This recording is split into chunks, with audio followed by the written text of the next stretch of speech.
بسم اللہ الرحمن الرحیم۔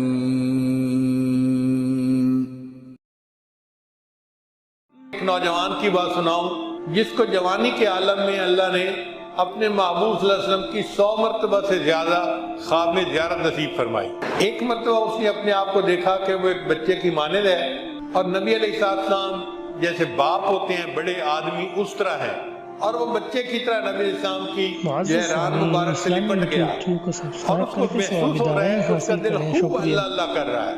تو نبی علیہ السلام نے اس کو فرمایا کہ تمہیں پتہ ہے کہ تمہیں یہ نعمت کیوں ملی؟ تو اس نے کہا جی مجھے تو نہیں پتا۔ تو نبی علیہ السلام نے فرمایا کیونکہ تم نے میری سنت کو وقی سمجھا، وقت دی، مقام دیا، اس سنت کو وقی سمجھنے کی وجہ سے اللہ نے تمہیں یہ نسبت کی دولت عطا فرمائی۔ چنانچہ اس نوجوان کو نبی علیہ السلام کی ایک ایک سنت کی تلاش رہتی تھی۔ ذہین بھی تھا مگر محبت بندے کی ذہانت کو اور بڑھا دیتی ہے۔ چنانچہ اگر کوئی بندہ بیان کرتا اور اپنے بیان میں وہ کوئی حدیث پڑھتا تو ایک دفعہ سن کے اس نوجوان کو حدیث یاد ہو جاتی تھی، ایک دفعہ سننے سے صرف۔ اس نے سینکڑوں حدیث صرف اس طرح یاد کی کہ کسی محدث نے، کسی مقرر نے حدیث پڑھی، اس کو زبانی یاد ہو گئی۔ چنانچہ ہمارے استاد تھے شیخ ولی الدین صاحب، ان کے یہاں محفل ذکر ہوتی تھی۔ وہ نوجوان محفل ذکر میں شرکت کے لیے گیا تو شیخ صاحب ذکر سے پہلے کچھ چیزیں بیان فرماتے تھے۔ وہ جیسے ہی مجلس میں گیا تو شیخ صاحب نے فرمایا یشد بعدہ بعدا۔ اب یہ الفاظ تو کان میں پڑ گئے، اس سے پہلے کیا کہا تھا وہ سمجھ نہیں آئی، اور ادب کی وجہ سے اتنی جرأت نہیں تھی کہ ان سے دوبارہ پوچھا جاتا کہ جی آپ نے یہ بات کیسے کہی تھی۔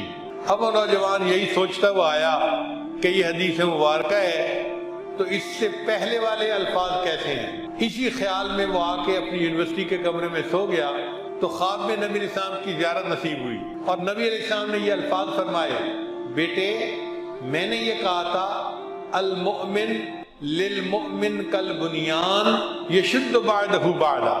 یہ تین الفاظ اس نوجوان نے خواب میں نبی علیہ السلام کی زبان فیض ترجمان سے سن کر یاد کیے، بعد میں پھر اس کو کتاب میں پڑھا۔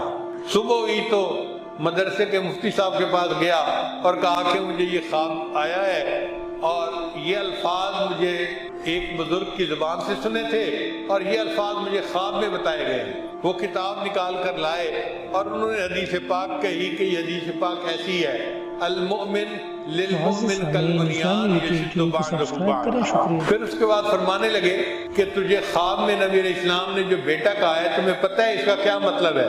اس نے کہا جی مجھے تو پتہ نہیں۔ کہنے لگے کہ اس کا مطلب یہ کہ تمہاری زندگی میں تقوی موجود ہے، کیونکہ نبی علیہ السلام فرماتے ہیں کہ میں ہر متقی کا باپ ہوں۔ تو نبی علیہ السلام نے جو تمہیں بیٹا کہا ہے نا، یہ اس بات کی دلیل ہے کہ اللہ نے تمہاری زندگی میں تقوی عطا کیا ہے۔ تو نبی علیہ السلام کی شفقتیں اور محبتیں تو ایسی ہیں، جو سنت کی اتباع کرتا ہے وہ نبی علیہ السلام کا بھی محبوب بن جاتا ہے، اللہ کا بھی محبوب بن جاتا ہے، نبی علیہ السلام کا بھی محبوب بن جاتا ہے۔ چنانچہ حضرت مرشد عالم رحمۃ اللہ نے لاہور کی ایک جگہ پر لوگوں کے سامنے یہ بات کہی نام لے کر کہ فلاں بندے کو تو 100 مرتبہ سے زیادہ نبی علیہ السلام کی زیارت نصیب ہو چکی ہے۔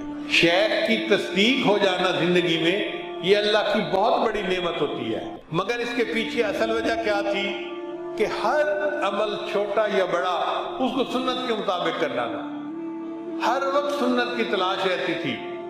بالکل اسی طرح کہ جیسے اونٹنی کا بچہ گم ہو جائے تو اونٹنی اپنے بچے کو تلاش کرتی ہے، یہ نوجوان نبی علیہ السلام کی سنت کو اس طرح تلاش کرتا تھا اور اس پر عمل کر کے سکون ہو جاتا تھا۔ ہم بھی اگر چاہتے ہیں کہ اللہ کا ہمیں قرب نصیب ہو جائے اور نسبت کا نور نصیب ہو جائے تو ہم اس اصول کو اپنا لیں کہ ہم نے ہر کام کو نبی علیہ السلام کی سنت کے مطابق کرنا ہے۔